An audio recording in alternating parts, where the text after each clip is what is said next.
It is wonderful to be here. It sort of reminds me of home, all that snow out there.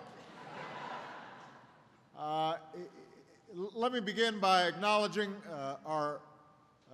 some of the special guests who are here. Governor Scott Walker, where is he? There he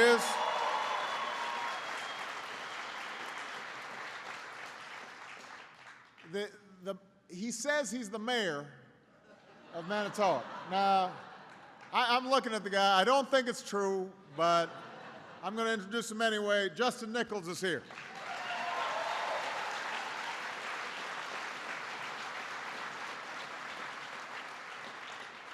I look at a kid like that, it makes my life's way, I'm way behind.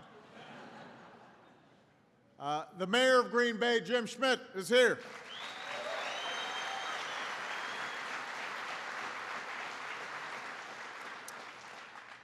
And Gus Frank is here. Chairman, Mr. Chairman, thank you so much.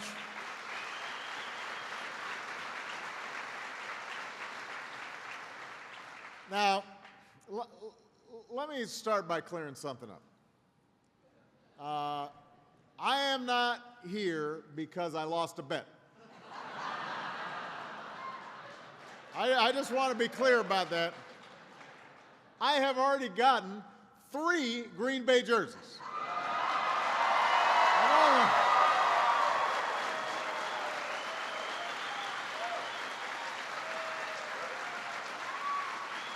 I mean, I've only been on the ground for an hour. I've got 3 jerseys. One of them is from Woodson, and he just said, "See you in the White House."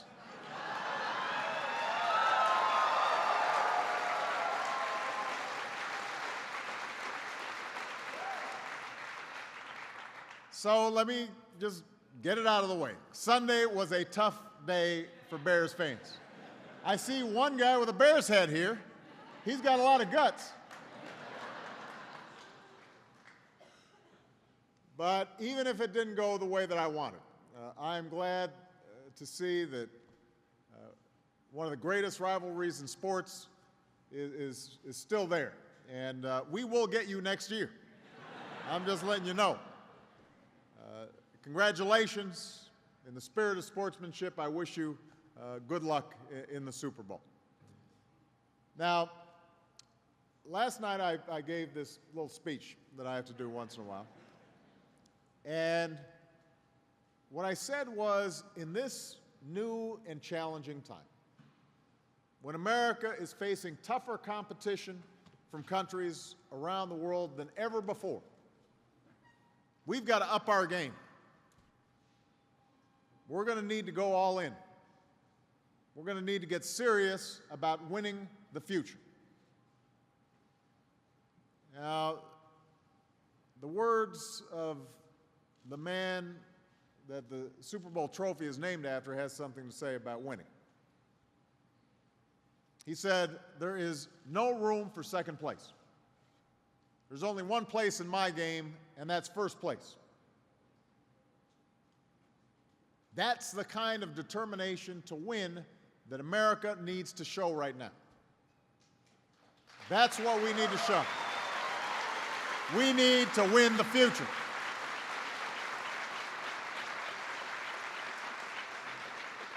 And that means making sure that all of our kids are getting the best education possible, not only because we need to give every child a chance to fulfill her God-given potential, but because we need to make sure American workers can go head-to-head with workers in any country on earth.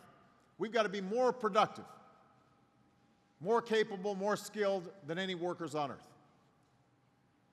It means making sure our infrastructure can meet the demands of the 21st century, rebuilding our crumbling roads and bridges, connecting America and the American people with high-speed rail and internet.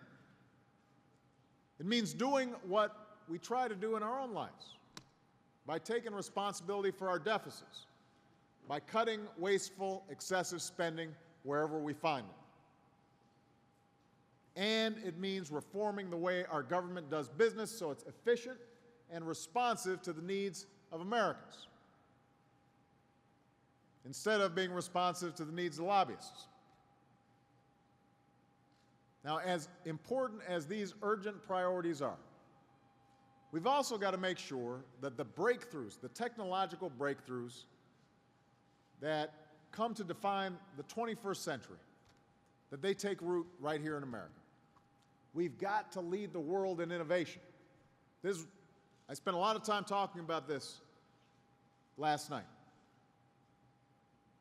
That's how we'll create the jobs of the future. That's how we're going to build the industries of the future, because we make smarter products using better technology than anybody else. That's how we'll win the future in the 21st century.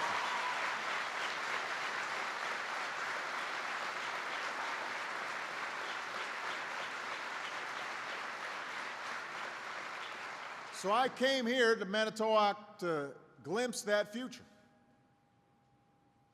It was right here, almost 50 years ago. I couldn't have made this up.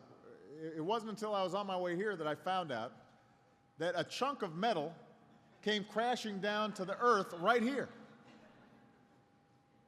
I promise you, we did not plan this originally. Press won't believe me. It turns out that it was part of a satellite called Sputnik that landed right here and that set the space race into motion. So I want to say to you today that it is here, more than 50 years later, that the race for the 21st century will be won. This is a place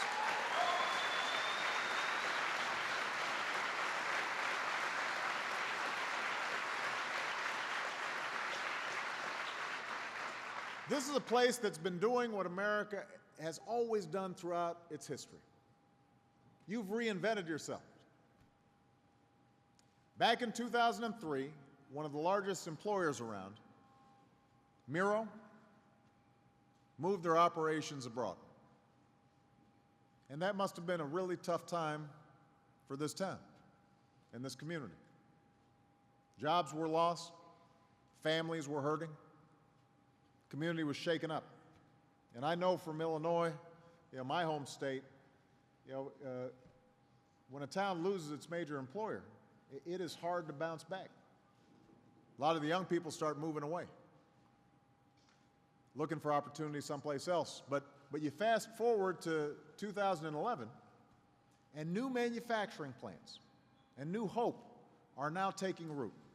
Part of the reason the unemployment rate here is 4 points lower than it was at the beginning of last year. That's good news.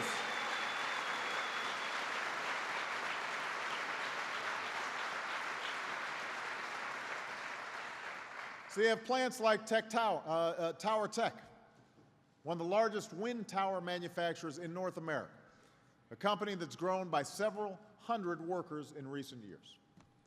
Plants like Scan Aluminum, that's hired more than 70 workers since it took over another part of the old Miro plant, and has plans to reach 100 workers by the end of this year. I'm looking forward to visiting those folks, paying a visit to them later today. But first, I wanted to come to Orion. That's where I wanted to come. That's right. I wanted to come to Orion.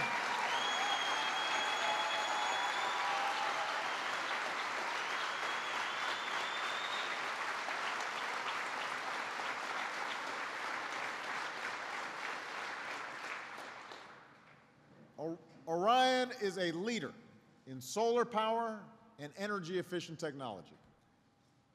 Plus, the plant is just very cool. So I just took a tour with Neil and got a feel for what you're doing. I saw where the metal is cut, where the paint's applied, where the products are assembled. I met some of the outstanding workers, like so many of you, who've made this company the success that it's become. Now, in 2004, when Orion moved its manufacturing operations here, I'm told that you just had one employee to oversee the development of the manufacturing floor. One employee. Today you've got more than 250 And I understand you're hoping to have more than 300 by the end of this year. That's good news right here at Orion.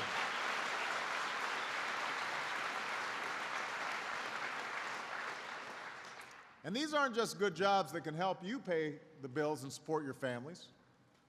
These jobs are good for all of us because they make everybody's energy bills cheaper. They make the planet safer. What you do is sharpening America's competitive edge all around the world. The jobs you're creating here, the growth you've achieved, has come, I know, through hard work and ingenuity and a single-minded focus on being the best at what you do. But I think it's important because this is part of what I talked about last night. When I said that all of us as a country, that America, that our government has to invest in innovation, it's important to remember that this plant, this company, has also been supported over the years, not just by the Department of Agriculture and the Small Business Administration, but by tax credits and awards we created to give a leg up to renewable energy companies. So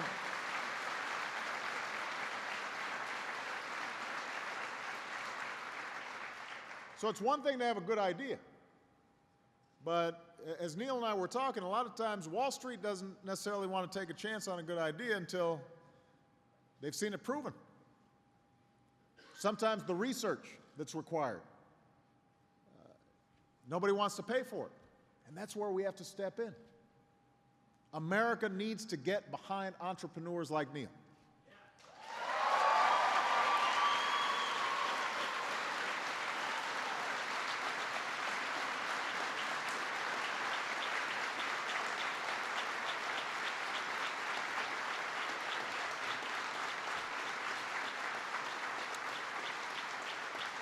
We need to get behind clean energy companies like Orion. We need to get behind innovation. That's how we'll meet the goal I set last night and make sure 80% of America's electricity comes from clean energy sources by 2035. That is a goal that we can meet. That is a goal we must meet.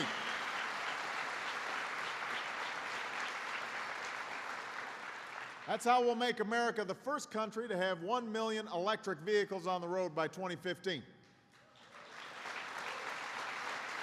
In 5 years, 1 million electric cars on the road. That's how America will lead the world in clean energy. As I've said before, the nation that leads the world in clean energy will lead the global economy in the 21st century. This is something, this is not something that, I'm making up for just to fill up time in a speech. China's making these investments. I mean, they have already captured a big chunk of the solar market, partly because we fell down on the job. We weren't moving as fast as we should have. Those are jobs that could be created right here. They're getting shipped overseas. But Orion tells a different story. This is the model for the future. I'm told the story of Orion begins a few decades ago. Neil was switching jobs. He decided to try his hand at clean energy. Clean energy seemed pretty far-fetched to a lot of people back then. But Neil figured there might be something to it. So he bought a couple of solar panel distributors. Both of them went under. But Neil didn't give up. He kept at it. He started Orion, a company that would not only distribute, but also manufacture its own lights. And then about 10 years ago, Neil had an idea. He calls it his epiphany. Probably since you guys work here, you've all heard this story, but I'm going to tell it for everybody else. It was around 2:30 in the morning. But Neil hopped into his car and drove to the factory in Plymouth. It was one of those moments when the future couldn't wait until the morning. And he grabbed whatever tools he could find, a couple of 2x4s and broom handles. Is this really true, Neil, the broom handles part? Is it? He says it's true. So he started tinkering around until an engineer showed up. And what Neil had come up with was one of Orion's signature innovations, a new lighting fixture that produced twice the light with half the energy. And it was only then that the real work began, because Neil then had to work to apply for loans, find investors, find customers who would believe his improbable pitch. And doing all of that took time and patience, and most of all, it took persistence. It took determination to succeed. Unfortunately, that's not something that Neil has a shortage of, determination. As he said himself, the difference between Orion and other companies is, and I'm quoting Neil now, the difference between playing to win and playing not to lose. And he says at Orion, we play to win. We play to win.